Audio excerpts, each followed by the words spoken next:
If you don't already think Jenna Ortega is the best Wednesday Addams, get ready, because I'm about to convince you otherwise. She was literally Tim Burton's hand-picked choice. She gave so much of herself to the character, and she's taken some major reins on Season 2's narrative. First off, Jenna Ortega carried Wednesday through an entire season of a TV show, with another season on the way. As much as I love the other versions of Wednesday that were played throughout the years, those characters weren't developed enough to do that. Of course, the role was written to do so, but Jenna had a lot of impact on the lines that Wednesday said and her motivations. She was adamant about not creating a love triangle for Wednesday, as she thought that wouldn't ring true to her character. She also refused to say certain lines, as she thought they, frankly, just weren't good enough.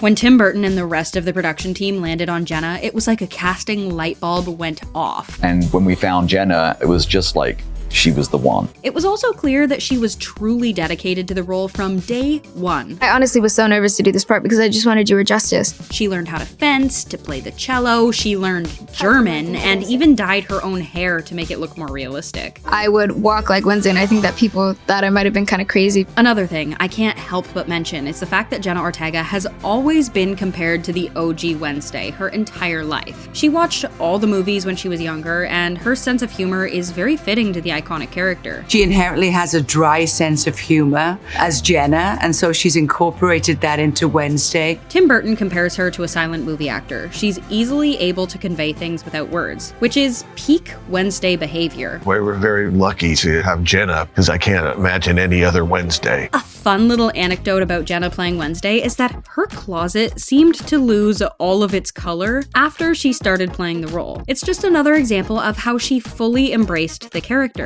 She put a lot of herself into Wednesday, and it seemed like Wednesday returned the favor when it came to Jenna's wardrobe. Another fun fact about Wednesday's quirks, she literally never blinked during the show. I'm hoping she had some eye drops in her pockets or something, because you can truly count on one hand the amount of times you see Wednesday's eyes close. And let's be real, Jenna Ortega is taking over the horror scene. From Ty West's X, The Babysitter 2, and of course Scream 5 and 6, Jenna does not shy away from gore. Even during her first meeting with Tim Burton, she had fake blood on her face because she was shooting X at the time. In her opinion, Wednesday could be a lot darker and delve deeper into the horror genre. She's hoping to bring that forward come season 2. I think we want to up kind of the horror aspect a little bit and then get Wednesday out of the romantic situation. I personally think Wednesday would approve of that decision. Now, do I really need to say more about this? I'm only going on for the sake of explanation, but honestly, you should know where I'm going with this. Jenna wanted to put a lot of herself into the physical aspects of this role, hence the reason why she learned fencing and cello. Another thing she wanted to do was choreograph Wednesday's dance scene, even though she really hadn't slept in like 2 days and was sick with COVID. Like, she did a ton of research into the 80s goth club scene, Lena Lovitch and Susie and the Banshees, among others. She even did a little callback to Lisa Loring's original Wednesday Addams dance move. The reason why this is important is because Jenna would not consider herself a dancer or a choreographer, but created a dance that put the entire internet in a chokehold. I can't imagine anyone else would be able to do this as Wednesday Addams, professional dancer or not. Okay, I had to be a little cheeky and throw this in here. When Jenna Ortega was 14, she starred in a Disney show called Stuck in the Middle, about a family with 7 children. The show ran for 3 seasons, with the final episode airing sometime in 2018. Jenna's character was named Harley. She was the middle child. If my family was a week,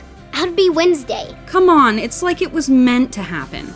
Okay, so if I can't convince you that Jenna Ortega was the best possible choice for Wednesday's teen years, I recommend you watch this video again. Backed by Tim Burton, compared to the characters her entire life, and literally predicted by Disney Channel. Don't come for me on this. What's your favorite thing about Jenna Ortega's Wednesday?